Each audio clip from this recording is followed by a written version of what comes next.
Produit par Binge Audio et Bourse de commerce Pinot Collection.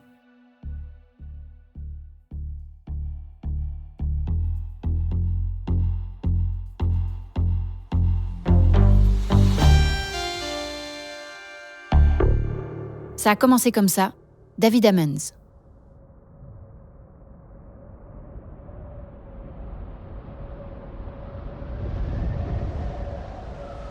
Vous êtes à New York, en plein hiver.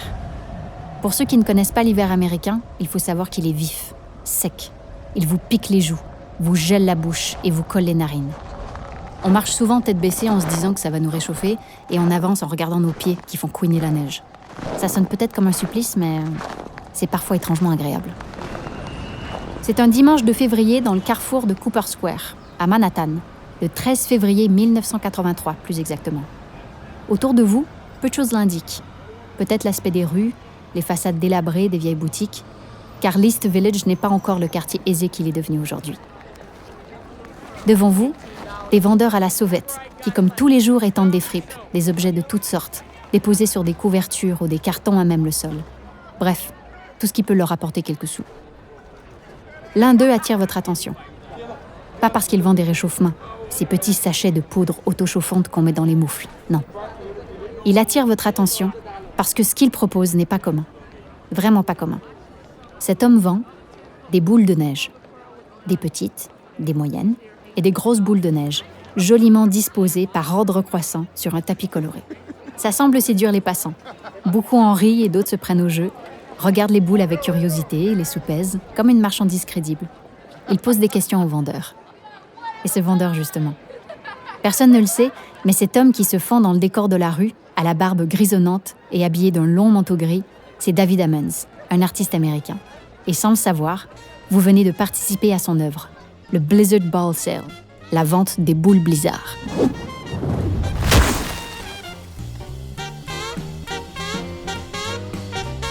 Dans le langage artistique contemporain, on appelle ça une performance. C'est une œuvre éphémère, immatérielle, mais pleinement une œuvre. Et si on le sait aujourd'hui, c'est parce qu'il en existe des photographies. David Ammons a façonné ces boules à l'aide d'un moule, les rendant bien rondes et les a entreposées d'une manière très précise, formant un ensemble qui a attiré votre attention et qui vous a peut-être fait sourire. Mais non, rien n'était dû au hasard.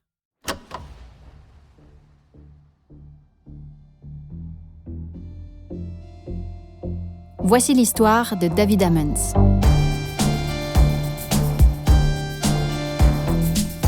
L'histoire d'un des artistes africains-américains les plus importants de notre époque contemporaine, qui a su conquérir les faveurs du monde de l'art tout en détournant son fonctionnement et en créant ses propres règles.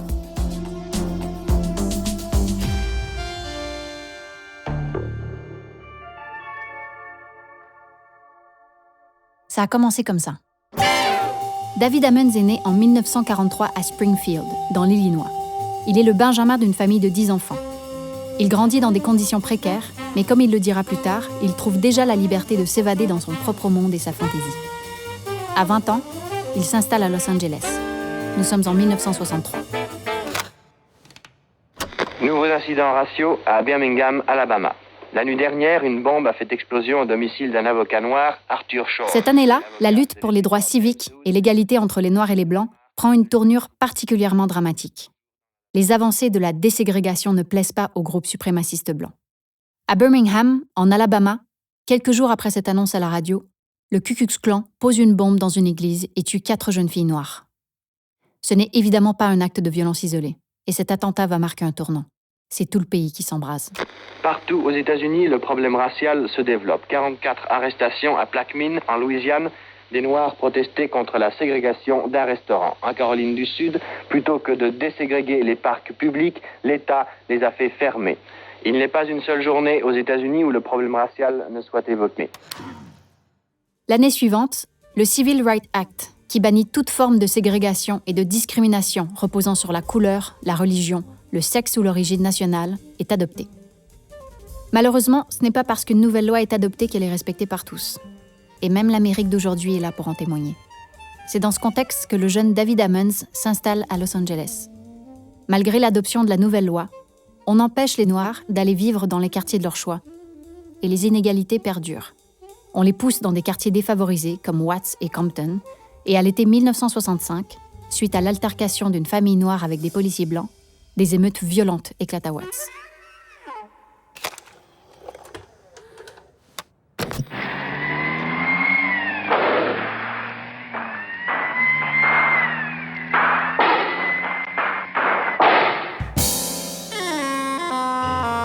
Hands up high.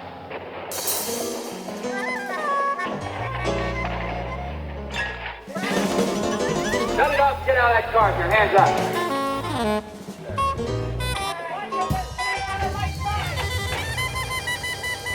First one drops their hands, dead man. Parallèlement à ce climat, David Ammons fréquente plusieurs écoles d'art à Los Angeles et approfondit sa maîtrise de l'histoire de l'art. Il fait partie du Black Arts Movement, qui promeut l'identité artistique des Africains-Américains et qui rassemble des artistes tels que l'auteur James Baldwin et le musicien et poète Gil Scott-Heron. Au sein de cette Amérique divisée, à force d'être constamment marginalisée, la question de l'identité l'obsède. C'est dans la musique, plus exactement dans le jazz, l'une de ses grandes passions, qu'il entrevoit une réponse. Selon l'historienne de l'art Kelly Jones, pour David Ammons, les musiciens de jazz sont les gardiens de la tradition de l'avant-garde noire. The music has just been so consistent over the hundreds of years. La musique a toujours été cohérente depuis des centaines d'années. It's really shown itself very visible. C'est quelque chose de visible depuis le début de toutes les années justement de lutte qu'on a passées sur Terre. Alors que l'art visuel, lui, a été dénié pendant des siècles. On a 300 ans de retard sur la musique aujourd'hui, et cela parce qu'on nous l'a pris. À la fin des années 60, David Ammons commence une série d'œuvres totalement inédites, puissantes et profondément politiques, en s'appropriant un procédé d'impression déjà connu, le body print. Le body print n'est pas une technique nouvelle. L'artiste français Yves Klein a mis au point dès le début des années 60 ce qu'il a appelé la technique des pinceaux vivants, utilisant le corps de ses modèles féminins enduits de peinture bleue pour créer des œuvres. Ammons pose une feuille au sol, se badigeonne le corps de la tête aux pieds de margarine et se couche sur la surface du papier afin de créer une forme. Il a avoué parfois rester plusieurs minutes dans la même position afin d'évaluer la manière dont il allait se relever pour ne pas altérer la forme qu'il venait de créer. Une fois debout, il compose son image. Il ajoute des pigments qui se collent au gras déposé plus tôt, repeint par-dessus ou il colle des bouts de tissu, souvent issus du drapeau américain.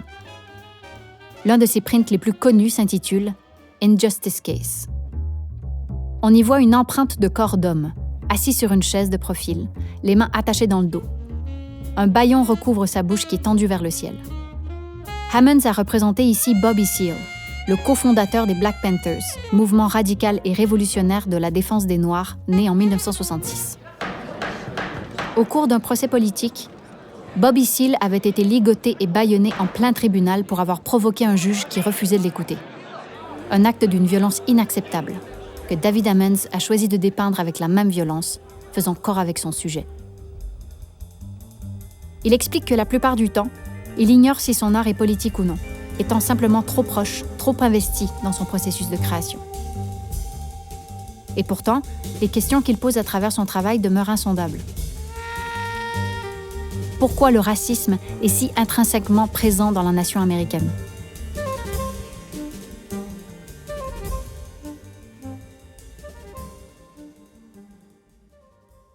Dans un autre body print, David Ammons illustre une fois de plus cette interrogation.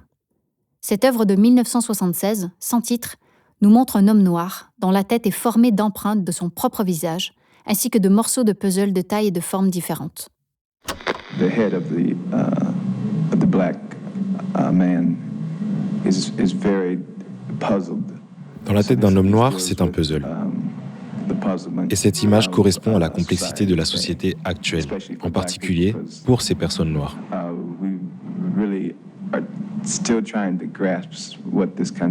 Nous essayons de comprendre ce pays et de saisir comment il peut nous être bénéfique. C'est véritablement déroutant de faire face à cette question.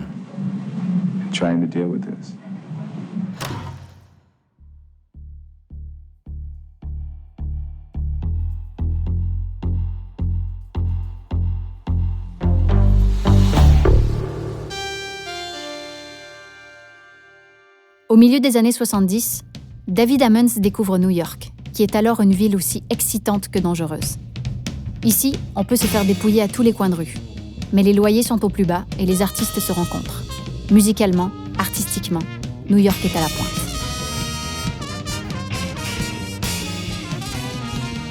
David Ammons décide de s'y installer définitivement.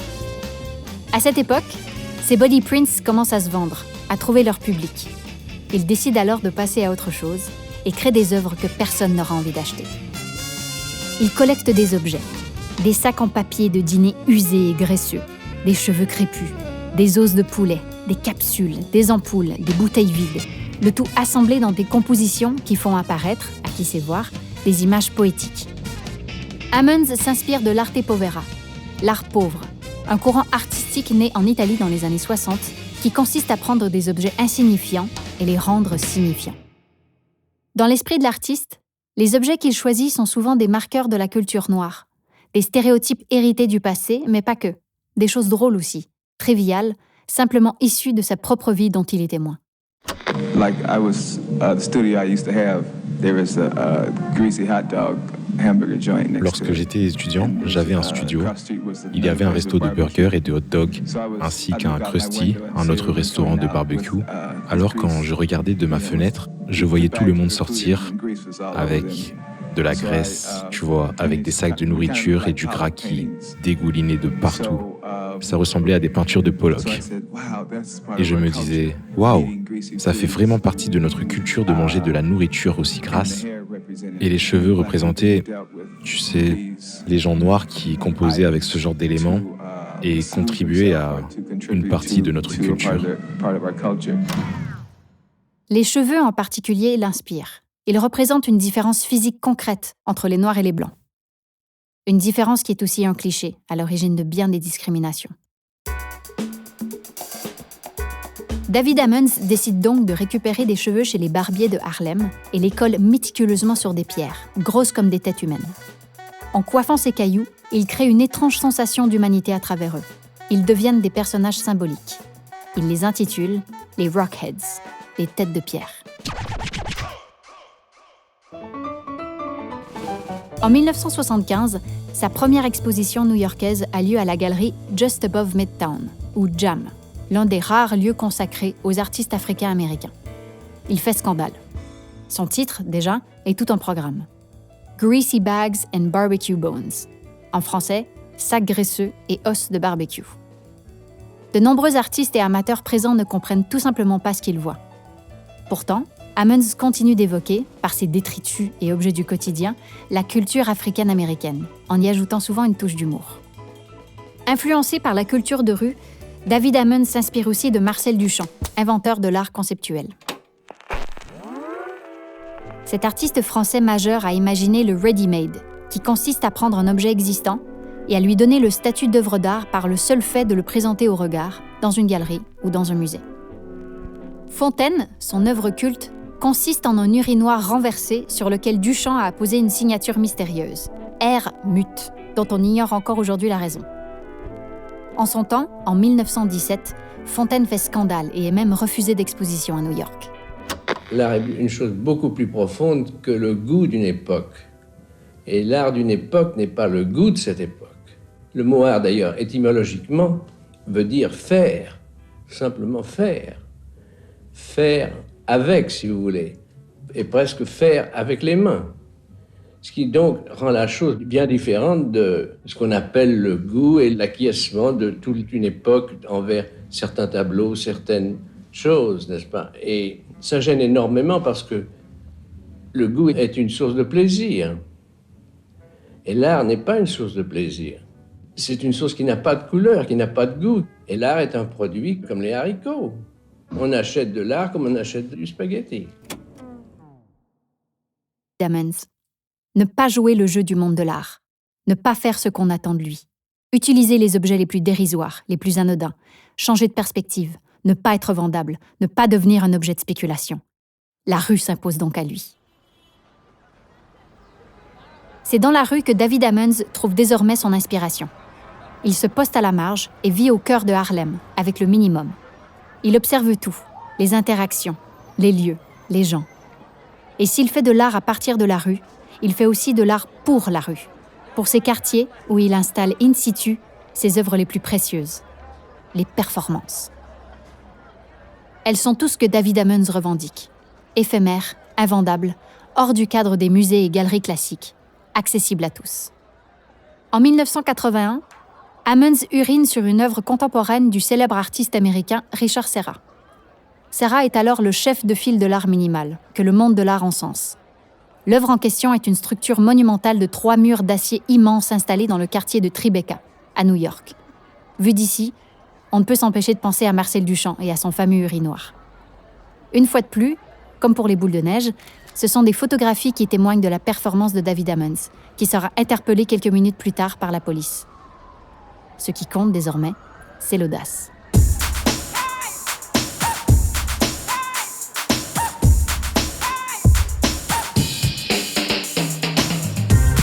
Et une audace, une de plus, va contribuer à faire beaucoup parler de lui.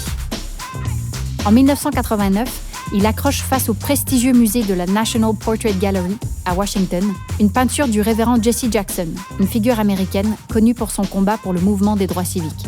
Rien d'exceptionnel jusque-là. Sauf que Jesse Jackson est noir. Et l'homme sur cette peinture est blanc, avec des cheveux blonds et des yeux bleus. Une version blanche, si on peut dire, du vrai Jesse Jackson. L'œuvre s'intitule « How You Like Me Now ». Comment tu me trouves maintenant ?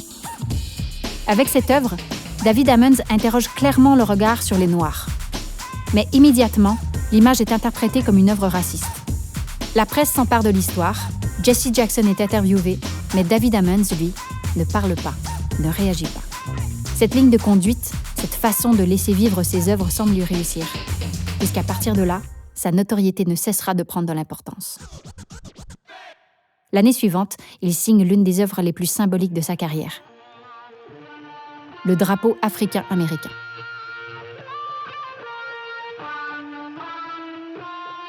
Il s'agit d'une œuvre de 1990, une bannière hybride, un mélange entre le drapeau américain et le drapeau panafricain, constitué de 3 bandes verticales de couleur rouge, noire et verte. Sur le drapeau de Ammons, les étoiles qui se détachent habituellement en blanc sur fond bleu sont désormais noires sur fond vert. Les bandes blanches sur fond rouge laissent la place à des lignes noires sur fond rouge. L'un des exemplaires de ce drapeau s'est vendu à plus de 2 millions de dollars. Mais c'est loin d'être un record pour Ammons, qui figure parmi les 10 artistes américains vivants dont les œuvres sont les plus chères sur le marché de l'art. Un paradoxe pour un artiste qui produit des œuvres avec 3 fois rien et n'ayant jamais essayé de plaire pour vendre. Un paradoxe pour un artiste qui avait, un matin de février 1983, proposé de simples boules de neige à la vente dans l'anonymat le plus total. La puissance du discours artistique d'Ammons était pourtant déjà là, tout entière, avec ses multiples significations. La performance n'est pas achetable, pas exposable. Elle ne peut pas servir de bien à la vente sur le marché de l'art. Et nous, spectateurs, qui sommes là, des années plus tard, à en parler, nous ne pourrons revivre ce moment. Jamais nous ne pourrons savoir précisément quelle aurait été notre réaction face à ce vendeur et sa curieuse marchandise.